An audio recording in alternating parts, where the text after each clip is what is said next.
Army chief के चेहरे पे रक्सा मुस्कुराहट, आर्मी चीफ का गर्मजोश मुसाफा, आर्मी चीफ के हाथ की पकड़ वो गिरफ्त और बिलावल की मुस्कुराहट। क्या आपको धक धक करने लगा, अरे रे जियारा डरने लगा, और वो अनुराधा पौडवाल का मखसूस आउच महसूस नहीं होता? ये बदनसीबी है हमारी कि एक 34 साल का ट्रांसजेंडर किस्म का एक लड़का जो पूरी दुनिया में खुद भी जलील है और जिसकी कोई इज्जत भी नहीं करता। आप यकीन जानिए, आर्मी चीफ और बिलावल की ये मुलाकात, इसकी ये तस्वीर इस वक्त स्क्रीन पर देख करके आप शायद वो सब कुछ महसूस नहीं कर पा रहे जो कल से मैं महसूस कर रहा हूं। क्या आपको कानों में अपने ये सदा गूंजती हुई महसूस नहीं होती, ओए अल्लाह मत करे ना, दर्द होता है। This boy has not done an honest day's work in his life। सारी जिंदगी में एक दिन काम नहीं किया इसने, हराम के माल पर पल के बड़ा हुआ और इस पाकिस्तान की गलीज सियासत ने उठाकर इसको यहाँ पहुंचा दिया। जिस तरह मरियम है, जिस तरह हमजा चीफ मिनिस्टर बन गया था, क्या क्रेडेंशियल्स हैं इन लड़कों के, किसी दफ्तर में इनको क्लर्क ना भर्ती किया जाए, पूरा पूरा मुल्क उठा के इनको दे दिया जाता है। से मैंने ये तस्वीर देखी है, बहुत माजरत मैं अपने क्या कहूँ, रोक नहीं पा रहा हूँ। मतलब जब से मैंने ये तस्वीर देखी है, आप यकीन कीजिए अजीब अजीब से आइडियाज मेरे दिमाग में आ रहे हैं। आर्मी चीफ अपने तौर पर जो इनसे मुलाकात फरमा रहे थे, उसका न जाने इन्होंने क्या मतलब लिया, क्या मतलब नहीं लिया, लेकिन आसिफ अली सरकारी जो एक मर्तबा फिर से सरकारी हो रहे हैं, जो कभी जरदारी हुआ करते थे और बहुत भारी हुआ करते थे, उनके लबों पे जो रक्सा मुस्कुराहट है, उनकी जो बत्तीसी बाहर निकली हुई है, जाहिर है वो भी मुस्तकबिल के सुहाने सपने उनकी आंखें संजो रही हैं और वो बहुत ज़्यादा गलत भी नहीं है अपने इस फेल में। लेकिन बिलावल के ऊपर जो कुछ गुजर रही है, उसका किसी दिल ने सोचा, उसका किसी नफस को इदराक है कि वो बेचारा किन मजबूत आहनी पंजों में आकर के और फिर फड़फड़ा रहा है, बिलबिला रहा है। मतलब बिलावल की जान कौन छुड़वाएगा आर्मी चीफ से? आर्मी चीफ ने अभी तो सिर्फ मुसाफर करने के लिए हाथ पकड़ा है, लेकिन आपको पता है फिर पाकिस्तान में बात निकलेगी तो फिर दूर तलक जाएगी। जगजीत ने कहा था।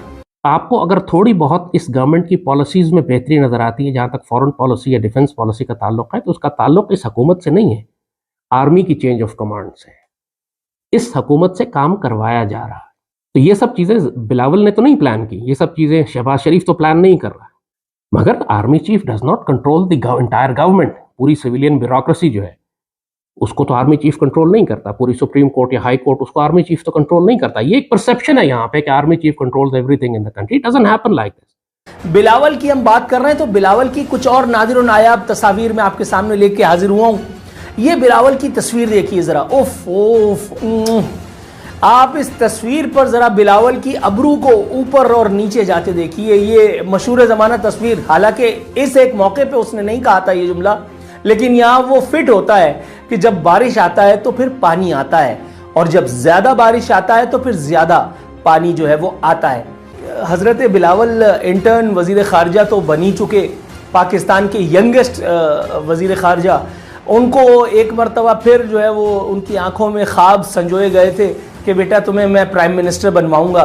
बिलावल को चने की झाड़ पे चढ़ा करके और आसिफ अली जरदारी जो है वो ऐवान सदर की तरफ निकल गए और बिलावल बेचारे टाएं टाएं फिश करते रह गए। जिसका सिर्फ क्रेडेंशियल, जिसकी सारी बैकग्राउंड यही है, वो सिर्फ इसलिए फॉरेन मिनिस्टर है कि इसके बाप दादा गंदी फिल्मों के टिकट ब्लैक करते थे और सिंध कंट्रोल कर रहे हैं आज। That's it. बाकी पूरी दुनिया में इसकी कौन सी इज्जत है, कौन सा रिस्पेक्ट है? इंशाल्लाह फिक्र ना करें, जो कॉन्सेप्ट है ये सिर्फ एक टेम्पररी गुजारा किया जा रहा है सारे सेटअप के साथ। सर, नई हुकूमत के लिए मईशत की बहाली अब एक बड़ा चैलेंज है। IMF मुआहिदे के बगैर हमारा गुजारा नहीं है। IMF की नई शराइत पर अमल दरामद हुकूमत के लिए कितना बड़ा चैलेंज होगा?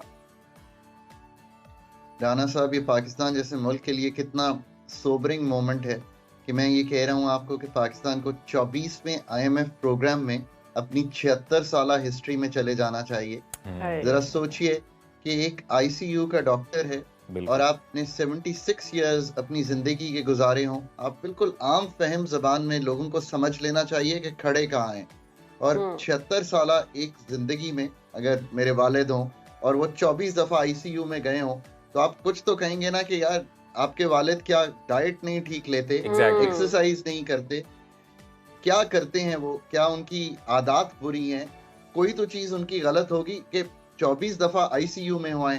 इसको आसान समझने का तरीका यही है कि कोई भी इंसान 24 दफा तो आईसीयू में नहीं जाता। हम 24वीं दफा अपनी मईशत को आईसीयू में लेके जा रहे हैं। ये पाकिस्तान के लिए एक इतना बड़ा सोबरिंग मोमेंट है। 25 करोड़ आवाम का मुल्क, इतनी बड़ी माइंस एंड मिनरल्स की पोजीशन, इतना बड़ा एग्रीकल्चर, दुनिया का एक बहुत बड़ा जिसे आप कहते हैं वाटर का निज़ाम, डैम्स, एक इतनी बड़ी यंग पॉपुलेशन, और हम आईसीयू की डॉक्टर के पास फिर जा रहे हैं जो कि ऐसी अद्वियात देगा तो जो हमें खान साहब, आईसीयू ये में से 76 बरस से जब ये सारी सूरत हाल है, गलती कहाँ पर है सर? हमारी क़यादत ना अहल है, अवाम इनफ प्रेशर नहीं डालते हुकूमत पे कि राइट मेजर्स लिए जाएं, ये मसला किधर है सर? देखिए, मसले ये सारे ही एग्जिस्ट करते हैं। पहले तो ये है कि कभी भी हमने ये सोचा ही नहीं। आज भी हम यही कह रहे हैं कि कोई फॉरेन कंसल्टेंट्स आ जाएंगे, आज भी हम यही कह रहे हैं कि कोई आईएमएफ का प्रोग्राम आ जाएगा। यार, where is your own program? Where is your own fiscal program? Fiscal इसलिए कि अभी टैक्स की आपने बात की, आप बताइए ना कि आप क्या रियल एस्टेट से टैक्स लेना चाहते हैं?